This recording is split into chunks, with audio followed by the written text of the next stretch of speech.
Students, today we are starting with the phylum Echinodermata. What is Echinodermata? The best example of the Echinodermata is starfish. Means it has 5 loops and the 5 loops are connected within each other. Okay? So first of all, what is echino and what is dermata? So I have mentioned in it, echino means spiny and dermata means skin. Animals that having the spiny skin are called echinodermata. So only animals, these are some animals. So number one and very common example is a starfish. Okay, starfish is the best example in it. So we are discussing about the general characteristic features of echinodermata is number one is habitat. Habitat, all are marine, live at bottom and slow moving. Okay means ये पानी के अंदर रहने वाले जीव हैं और ये क्या है धीरे चलने वाले जीव होते हैं. ठीक है. If you are talking about the shapes, this star like shape, cylindrical and melon like, flower like. Mean देखो, अगर स्टार शेप बोली तो स्टारफिश तो स्टार शेप की ही होती है. थोड़ा सा कई के बाद जैसे कि ऐसे को बना दी, ऐसे मीन्स इसमें 5 अपेंडेजेस होनी ही होनी है. ठीक है. If you are talking about the symmetry, symmetry कैसी होती है इसमें बच्चे? बायलेटरल सिमेट्री होती है, लार्वा होता है और इसमें रेडियल होता है. ठीक है.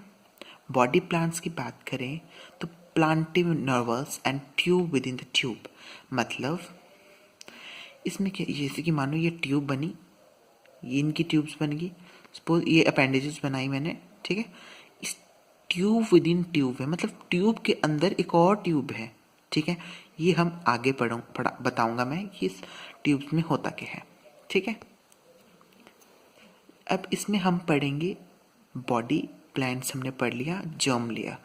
अब जर्म लेयर में हमने ये बताना है कि ये बना किस चीज़ से है.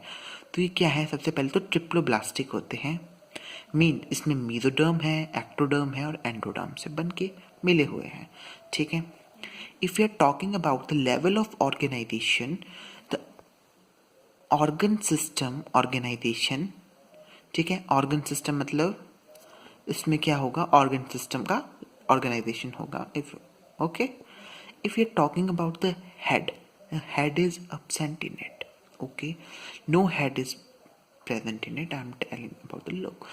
If you are talking about the tube feet are known as podia, which came out through the radial area. This is very important, radial area. The function of the podia is only it helps in the locomotion. Okay. If you're talking about the कुलियन, it's कुलियोनिट animals. Okay. और इसमें सबसे important है ये है कि इसमें जो skeleton होता है, the animal have an endoskeleton of calcareous ओसाइड and hence the name is spiny body. Okay. अब इसमें कैलकेरियस शब्द बना है तो देखो यहाँ पर देखिए. अब ये जो यहाँ पर कैलकेरियस है, तो इस तरह से ये अपेंडेजेस मैंने बनाई. ठीक है. 5 है, पेंटा है. अब ये ना बीच से इस तरह से होगा. सपोज ये कैलकेरियस है तो ये है क्या है? ये बोन्स है. क्या है? Calcareous bones. मतलब कैल्शियम से बन के मिलकर ये बनी हुई है बोन्स. ठीक है. इसके साथ साथ में इन्होंने मसल्स लगे हैं. मसल्स, क्योंकि अगर देखो बोन्स हैं तो वो बिना मसल्स के तो वर्क करेगी नहीं. मसल, जैसे कि मानो ये मेरा हाथ है, अगर ये बोन ही है ओनली, तो मूवमेंट भी नहीं करेगा. अब मूवमेंट तब करता है तब इसमें क्या है? मसल्स हैं. तो muscles help in the movement. वैसे ही इसमें सभी जगह मसल्स प्रेजेंट होगी.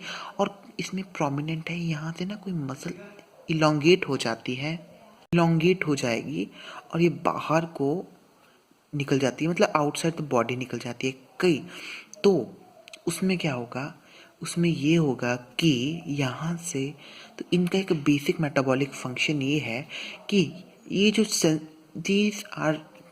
ये सेंसरी रिसेप्टर्स हैं, सेंसरी रिसेप्टर्स के साथ ये वाटर का करंट फ्लो पता कर लेगी, किस कहाँ से इनको अटैक हो रहा है वो इनको पता करते हैं।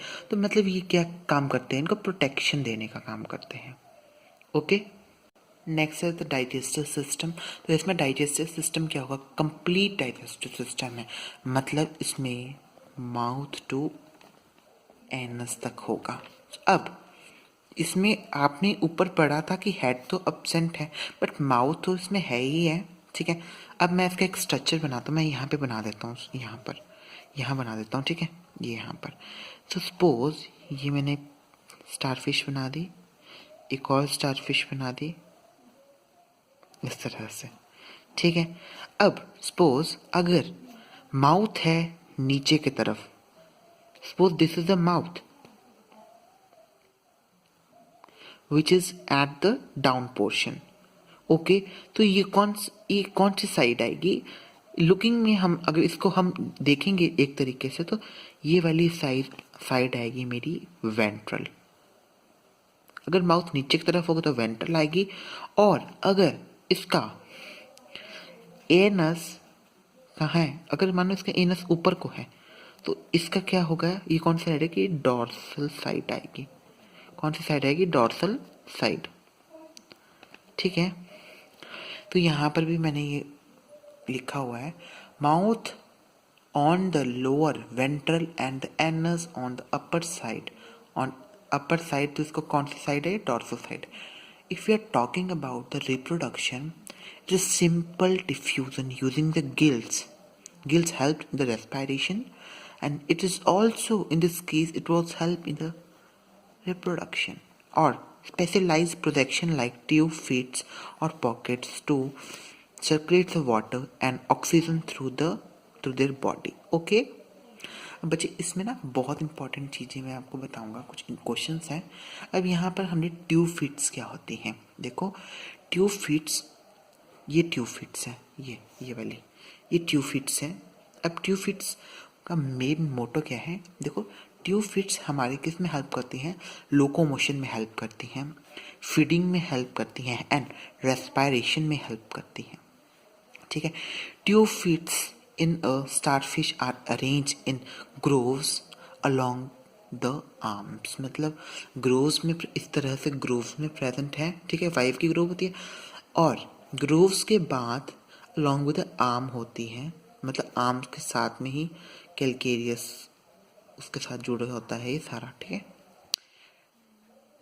They operate through the hydraulic pressure and the basic function, मैंने आपको ऊपर भी बताया था कि यहाँ पे रिसेप्टर्स लगे होते हैं जिनका काम होता है कुछ भी डिटेक्शन करना कि कहाँ से कोई, अगर मान लो इनको कोई डेंजर हो रहा है तो ये अपने इससे इन लोकेटर से जो बाहर को थोड़ा सा इरेक्ट हो जाते हैं इनसे हेल्प कर देता है, ठीक है। अगर इसमें डर्मल ब्रेंकिया एंड पॉप, अब हाँ तो सबसे पहले तो इसमें ट्यूफिट्स का काम पता लग गया आपको कि ट्यूफिट्स का काम होता है इसमें हमारा किसमें, लोकोमोशन, फीडिंग और रेस्पिरेशन में, ठीक है। और it's also operate through the hydraulic pressure. If you're talking about the dermal branchia or pupa, so they help in the respiration, they help in excretion. The water vascular system is responsible for producing current of the water. Pupa is also known as, मैंने BD लिखा है तो यहाँ पे dermal branchia पोपिया, ठीक है। और skin gills are projection or colon that serve the respiration and waste removal, मतलब ये किस बेसिक सा ये किस में हेल्प कर रहा है, हमारा लोकोमोशन में, ठीक है। ये भी मतलब इनका और इसमें ना कुछ ज़्यादा डिफरेंस नहीं, मतलब ये हाइड्रोलिक को करता है और ये तो बिल्कुल सेम ही है। पेडिसलेरी क्या होती है, देखो पेडिसलेरी हमारी स्पाइंस ऑन द ओरल और the well at the abdomen, जो ये स्पाइंस थी इस तरह से ये बाहर को इजेक्शन होगी इससे, ठीक है। ये कैलकेरियस प्लेट्स हैं, ये मसल्स हैं which help in the movement, ठीक है। So they occur between the spines और the oral as well as abdominal surfaces, ठीक है। एब्डोमेन में भी होती हैं, दे आर माइक्रोस्कोपिक, ठीक है, like bodies, each consist of flexible stocks bearing 3 calcareous plates, and besides plates at its tops and the 2 jaws. The pedicellaries, which are 3 calcareous plates, are said to be फ्रोकोब्लेट्स. ठीक है, ध्यान रखना है. Thank you for watching this video. This video is powered by Unacademy. Thank you.